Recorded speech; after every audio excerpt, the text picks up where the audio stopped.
Depuis le centre rouge, nous prenons la route plein sud. Rien, il n'y a rien jusqu'à apercevoir des petits monticules de terre. Nous arrivons à Copper Pedy, une ville qui a vu le jour suite à la découverte d'opale en 1916. L'autre particularité en arrivant dans cette ville est ses maisons troglodytes. En effet, l'été, les températures sont extrêmes. Pour maintenir une température agréable dans les maisons, elles ont été creusées sous terre, à flanc de colline.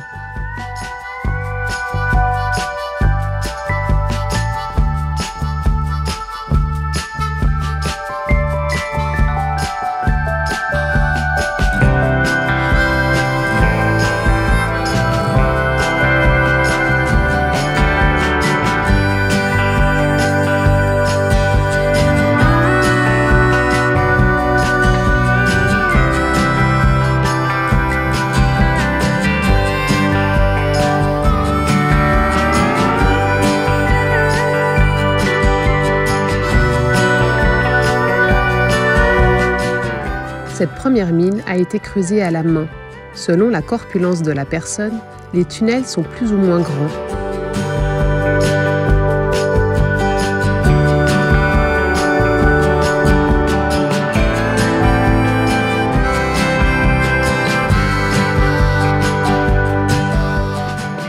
Auparavant, les mines étaient creusées à la main et à la dynamite. Puis, les machines ont pris le relais. On aperçoit bien la différence au niveau de la paroi. Une manche à air en tissu était placée à l'extérieur, reliant l'intérieur afin de permettre l'aération de la mine.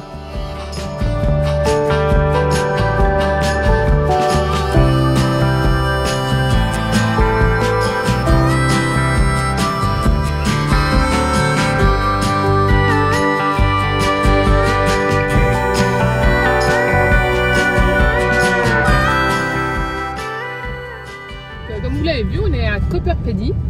C'était juste une halte sur la route parce qu'on est en retour en fait sur Sydney.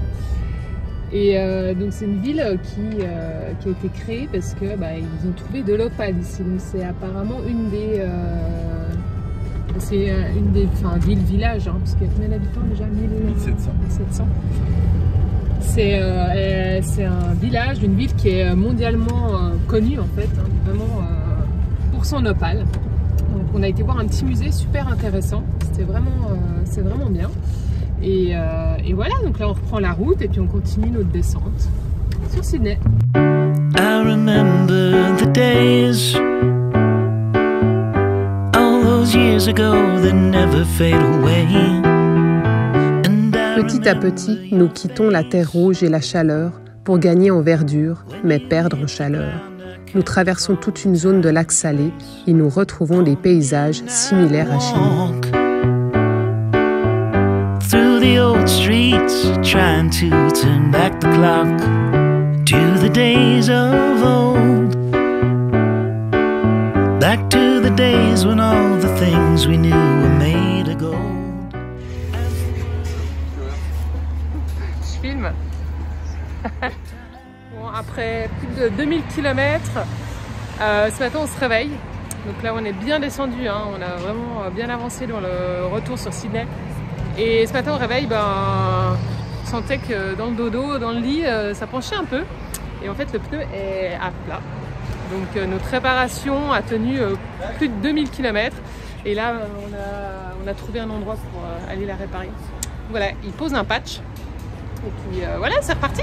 Donc voilà, là ils ont posé le patch. Et en fait il y a un autre trou là à côté. Certainement quand on a essayé de réparer avec le kit. Et du coup, voilà, ça fuit là et puis ils peuvent pas mettre un deuxième patch, ça irait pas. Donc voilà, on change de pneu. Donc on est un petit peu, ça fait un peu mal, il y a moins 500 € là. Et voilà, au moins le prochain propriétaire, il aura des nouveaux pneus. Ça peut être un point positif pour la vente, mais voilà, on a un petit coup au moral avec Patrice. Ah, pas tout. Ouais, à 10 jours de la vendre, ça fait quand même mal. Et on récupère l'ancien pneu, juste le pneu au cas où, voilà. Peut toujours être utile. Comme, voilà, les pneus de 4x4 comme ça off-road, c'est quand même super cher.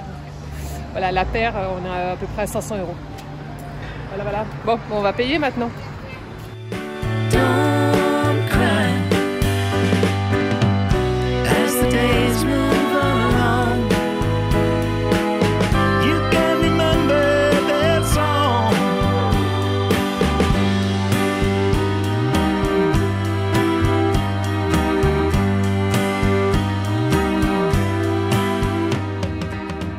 pneu est bien réparé.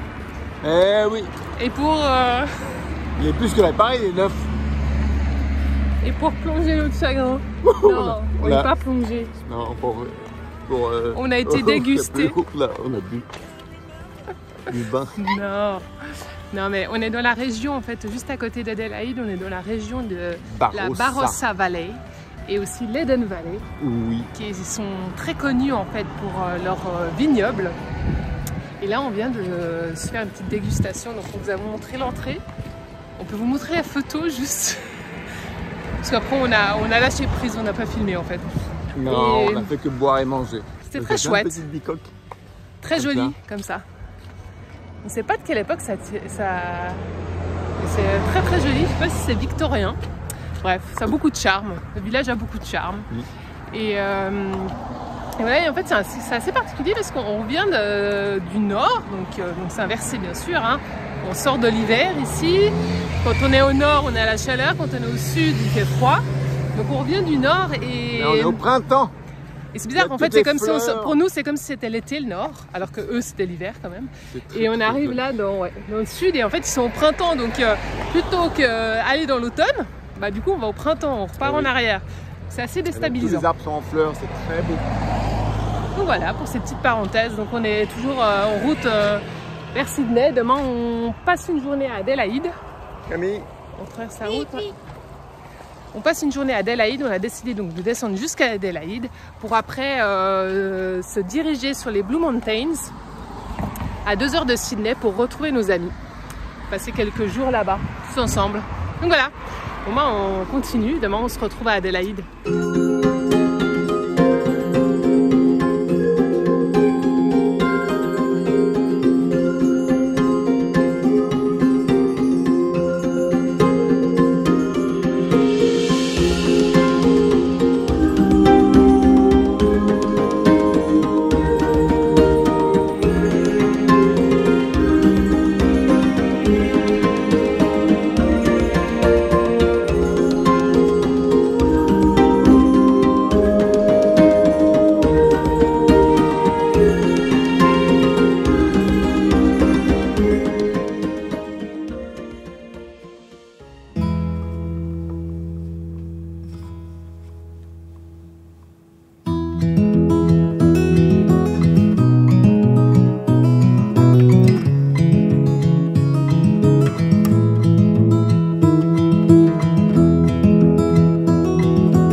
On est toujours dans un petit cottage et ben voilà, on a vidé Trinity et on commence le grand nettoyage pendant que les enfants ils vont jouer, c'est cool.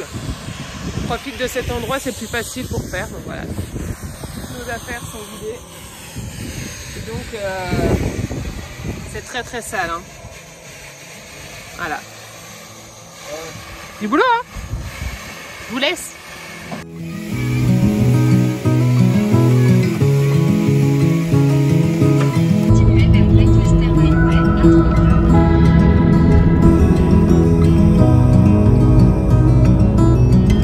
C'est parti pour Sydney. Retour à Sydney. Wouhou.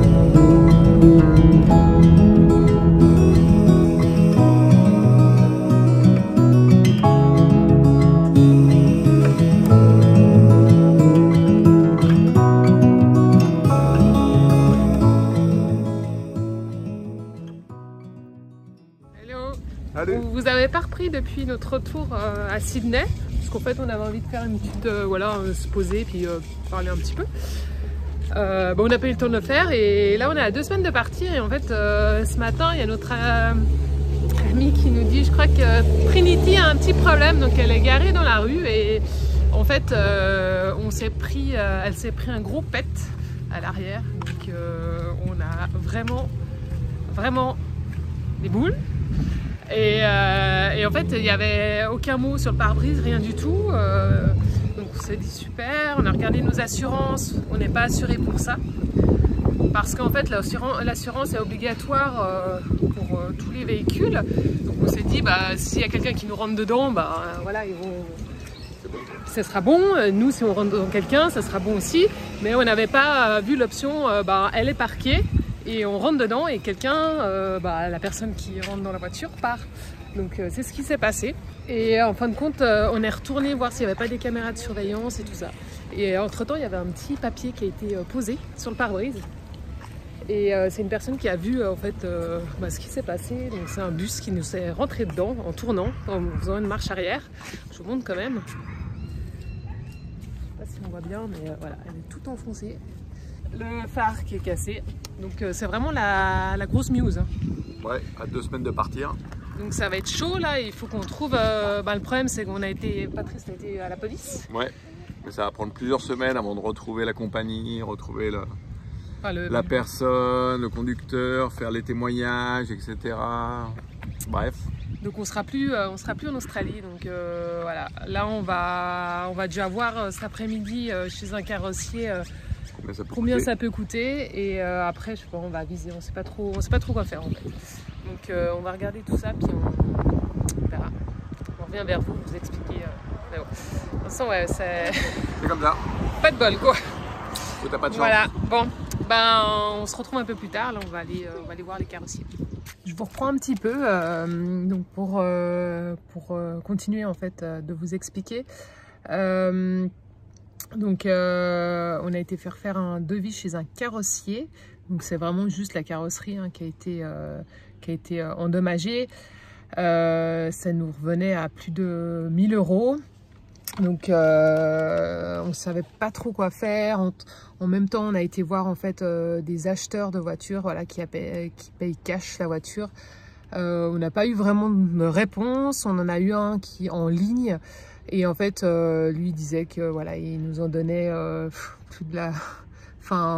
moins de la moitié de ce qu'on demandait.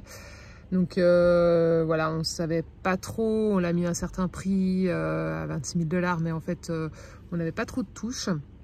On sait qu'elle est un peu plus haute que le marché, mais voilà, en échange, elle a quand même une boîte de vitesse neuve, elle a 2 pneus arrière neufs.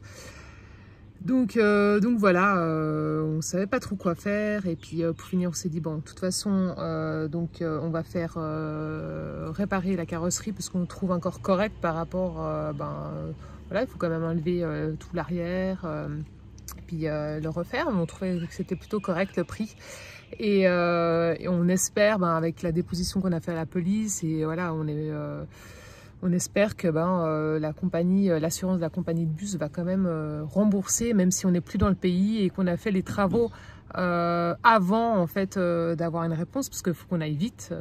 Voilà, il nous reste même pas 2 semaines. Donc voilà, on a pris la décision de la faire réparer. Et là, on vient de la récupérer et donc le travail, il est nickel. On a trouvé une super bonne adresse de carrossier. C'est tenu par des Italiens.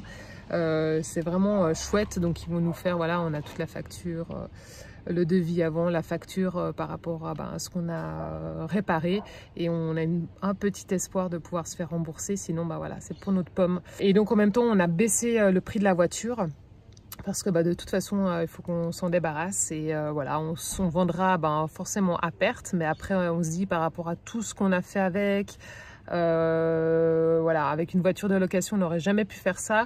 Et en plus, ça coûte moins cher qu'une voiture de location. Voilà, on est quand même gagnant. On vient de récupérer Trinity, il y a des visites ce week-end, donc on l'a bûché encore un petit peu. Hein. On fait le maximum. Bon, elle est déjà nickel, mais voilà, on fait encore un peu et puis on espère que ça joue. Après, je pense que si vraiment on n'arrive pas à la vendre, même en baissant le prix, voilà, il y a déjà des backpackers qui sont sur le coup en disant si vous la vendez pas au prix que vous demandez là, donc on l'a mis à 20 000. Nous on est là, on peut mettre 17 000 ou 15 000. Voilà, on arrivera quand même à récupérer un peu, mais bon, le but, voilà, c'est une bonne voiture. Nous, on repartirait. Là, elle est prête à repartir. En fait, on a tout fait. Elle est nickel. Voilà, on pourrait repartir. En fait, on fait une demande de visa, puis on repart. Bref, on va commencer. On va encore un petit peu la policher et puis la faire toute belle. Et puis, on vous tient au courant par rapport aux visites et tout ça. Et puis, en attendant, nous, on fait notre petit quotidien ici à Sydney. Puis, on visite un petit peu. Allez, je vous mets quelques images de ce qu'on a fait ces derniers temps.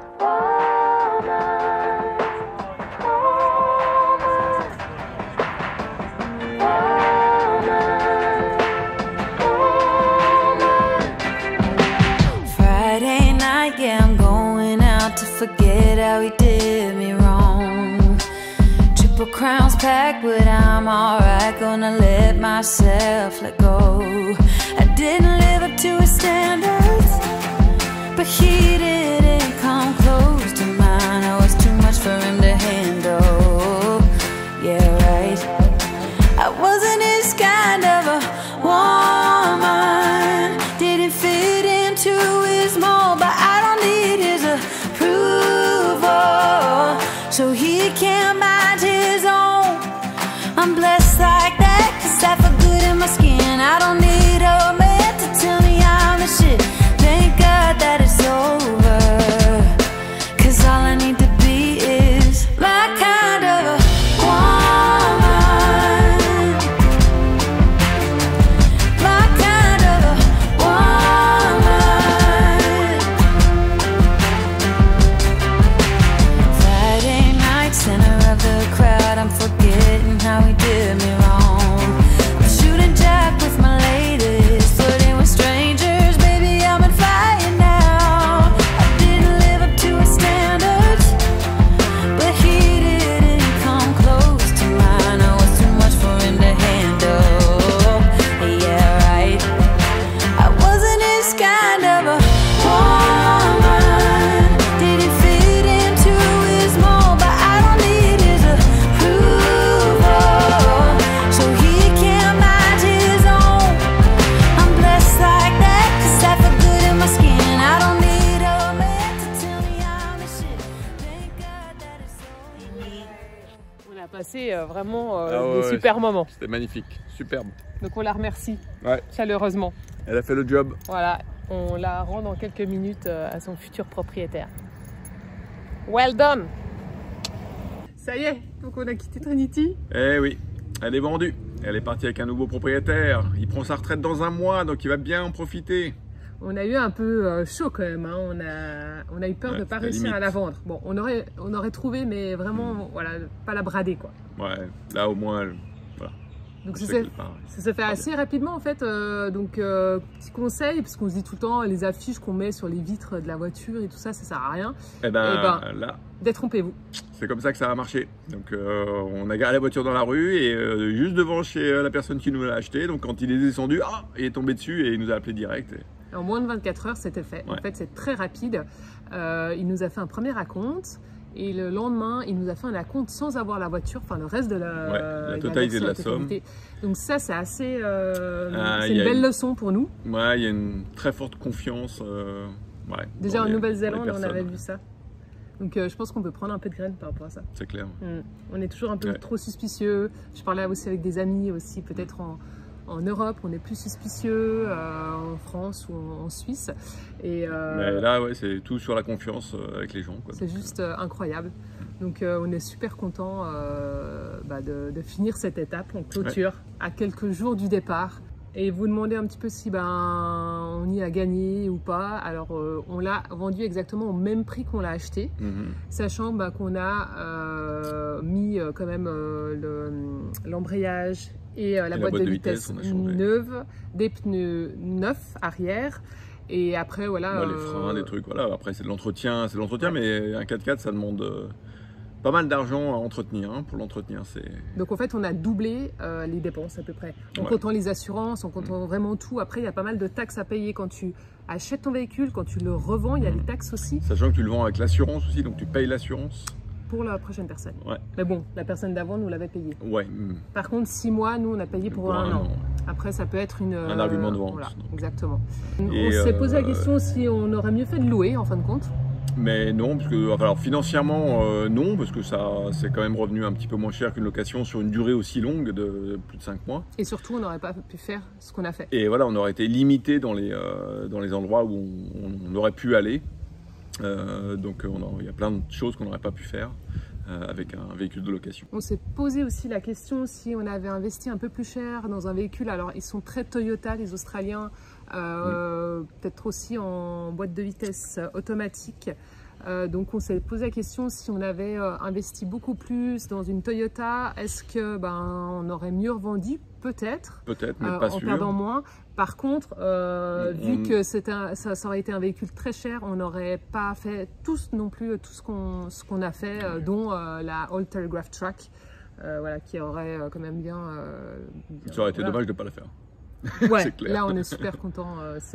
D'ailleurs, à Naël et à toi, c'est le meilleur souvenir. C'est le truc le plus fun. C'est vraiment du 4x4, donc voilà, c'est la première fois qu'on expérimentait ça. Et puis l'ambiance était géniale, les paysages étaient magnifiques. Et voilà, on était vraiment avec les Australiens. On est super content, on peut dire, de notre voyage. Donc c'est cool, les pistes, de se retrouver comme ça en plein outback, c'était vraiment sensationnel. C'est vraiment des super souvenirs. Des fois, moi je me dis même, mais mince, j'ai pas assez profité au moment même. Et en fait, les pistes me manquent déjà, moi. Oui, bon, à un moment donné, on en avait un peu marre aussi des pistes. Mais là, j'y retournerais bien, quoi. La poussière, on ne peut plus finir. Et puis ça doit faire un moment qu'on n'a pas pris. Et ça me manque, moi. Mais on en reprendra peut-être dans une des prochaines destinations. Donc l'Australie, tout le monde me dit « Ah, l'Australie, c'est merveilleux ». Nous, on n'avait pas forcément attrait important. Oui, parce qu'on ne connaissait pas. Donc, et puis c'est pas le premier endroit qu'on aurait dit « Tiens, je vais aller où ?» Je vais aller en Australie. Et en fin de compte, on a été super agréablement, on a été surpris et envoûtés par ce pays. Et donc je comprends, moi, mieux pourquoi les gens parlent de l'Australie comme ça. C'était magnifique. Très très beau. On clôture donc ce voyage en Australie, ce road trip. Dans quelques jours, on se retrouve donc dans une autre destination complètement différente. Donc ça va vraiment changer au niveau culture, au niveau moyens de transport, au niveau tout, en fin de compte. Il y a juste nos têtes qui restent. Tout le reste va changer. Tout le reste va changer. On ne sait pas encore comment ça va se passer, surtout avec notre spécificité, donc par rapport à l'autisme. On va adapter, on a des petites idées si jamais comment on peut adapter, donc c'est ça le principal. Toujours prendre du plaisir. Et certainement les vidéos seront un petit peu différentes, parce que ça sera un voyage un peu plus... le rythme peut-être sera différent, plus soutenu. On pensait plus à des vidéos un peu plus courtes, avec moins de blabla. Comme ça, vous aurez plus à m'écouter. D'ailleurs, il faut qu'on arrête de parler là. C'est ça. Donc voilà, n'hésitez pas si vous avez des questions, vous pouvez les mettre en commentaire, on répondra avec beaucoup de plaisir. Et puis n'oubliez pas de toujours partager partager autour de vous, voilà, pour créer un petit vent de liberté, de réflexion sur ses rêves et puis d'ouvrir l'horizon sur la différence, sur l'autisme. Sur ces paroles. Avec l'avion qui passe, il est temps de prendre l'avion. Go! C'est parti!